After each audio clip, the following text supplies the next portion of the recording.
If I was going with a bunch of young men and women on a bus and we drove by a beautiful mansion, it's just a gorgeous house on top of a hill, just an absolutely beautiful, stunning house. And the driveway into the house, there's a gorgeous car parked outside. And on the back of the house, there's this incredible backyard and a swimming pool and all of it. I mean, whatever you can imagine is there. It's like it's a piece of Jannah on earth. And you see the guy walking into his house. We're driving on this bus and we see this guy walking into his house. And I asked these young men and women, do you think that guy's successful? Do you think he's successful? Overwhelmingly, what is going to be the response? Yeah, that's pretty successful. And the guy, look at him. Look at what he's accomplished in life. That's a pretty successful person. Okay. When you take a picture of someone graduating from college, they're shaking hands with the president of the university, they're being handed their diploma, and somebody asks you, you think that's successful? What are people going to say? You know, it's going to be Muslims and non-Muslims. Everybody's going to say that that is a kind of what? Success. When somebody gets a job, is that a kind of success? Sure. We congratulate people when they get a job. When somebody buys a house, when somebody starts a business, when somebody gets a new car, when somebody gets married, when people accomplish things in life, then we celebrate them because these are different kinds of small and big successes. Isn't that true? So the bus keeps driving and we see a man, a homeless man, who's living in a cardboard box on the street. And he looks like he's wearing clothes from a couple of years. And you don't want to go close to him because of the smell. And I ask my students, do you think that guy's successful? What do they say?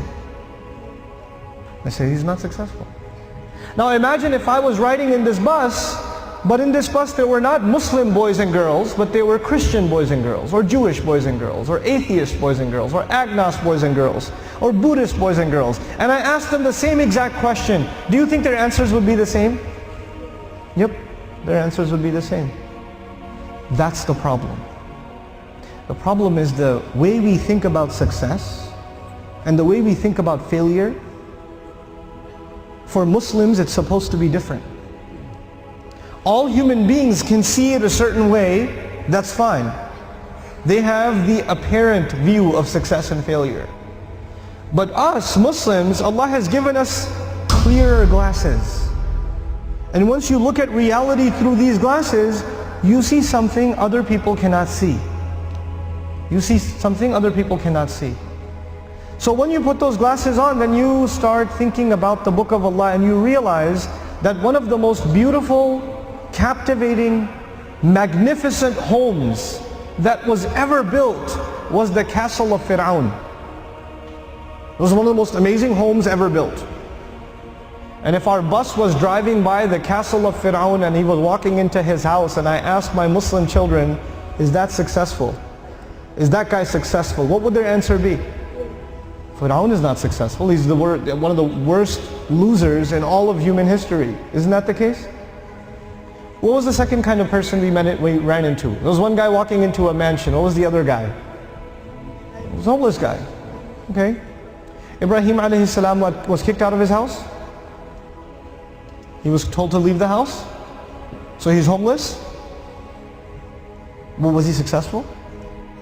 He was. Actually, he's one of the most successful human beings that ever lived.